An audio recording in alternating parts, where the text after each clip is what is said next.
All right, everyone, welcome back. Today is July 7th. If you've been watching the crypto markets today, things have been a little meh. Dogecoin's chart on the day as of 4 p.m. July 7th is down a little over 1%, so not much movement. There's still a lot of fear, uncertainty, and doubt out there. People are waiting for this bearish cold market to turn and switch into a bullish market before we see that major investment. It's going to happen if you're a holder of Dogecoin or other crypto assets.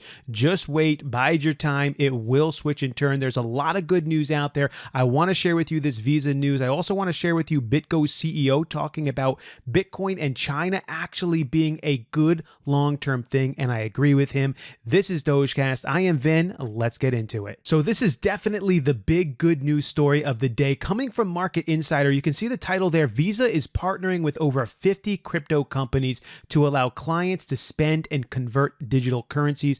If we scroll down here, you can see this. It says Visa on Wednesday announced that it's partnering with 50 cryptocurrency companies, including FTX and Coinbase, to allow clients to spend and convert digital currencies through its card program. This partnership will make it easy for clients to convert and spend digital currencies at 70 million merchants worldwide, even those that do not accept digital assets. And this is the quote from Visa's head of cryptocurrency: "The merchants do not have to change anything. It will be the same as any other Visa transaction to them. But on the back end, the crypto assets are instantly converted into fiat." This is obviously good news, and the reason why is because it shows how legitimate crypto assets are, and it does in fact prove that the future of crypto assets is bright.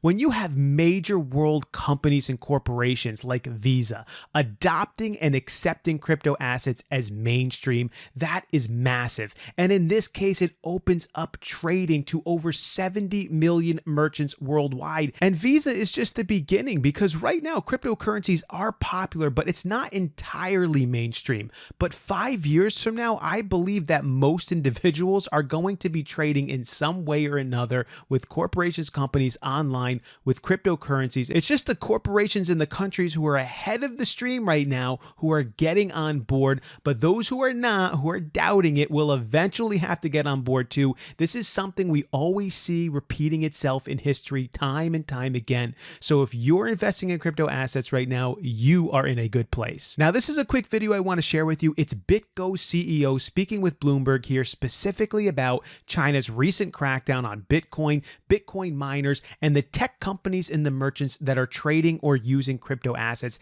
And he sees this as a long-term good thing for Bitcoin and crypto assets, and I agree with him. Look, the Chinese banning Bitcoin, at least for the short term, is probably long-term good for Bitcoin. It addresses those two fundamental problems. It demonstrates that, you know what, actually Bitcoin is resistant to any party trying to take it down. Really, the only losers here are probably the Chinese citizens. I think it'll be temporary. I mean, you know, we live in a global economy, and China is a very smart set of leaders. They will not miss that point. They will be figuring out how to get back into digital assets and Bitcoin sooner or later. So BitGo's CEO right there talking about this crackdown as an overwhelmingly good thing. And I do agree with him primarily for those two reasons. Number one, it shows the resiliency of Bitcoin and crypto assets and this market as a whole. You would think that a government and an entity as big as China cracking down on Bitcoin would just do it under, and it didn't.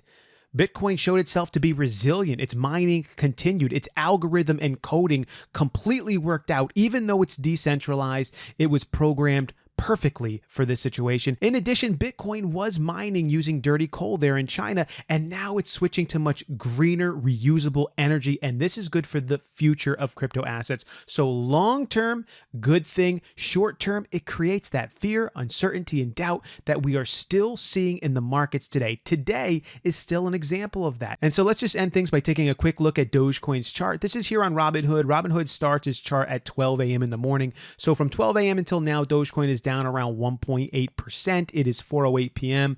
It's not great. You know, it's not down a lot, but we don't want to see it down at all.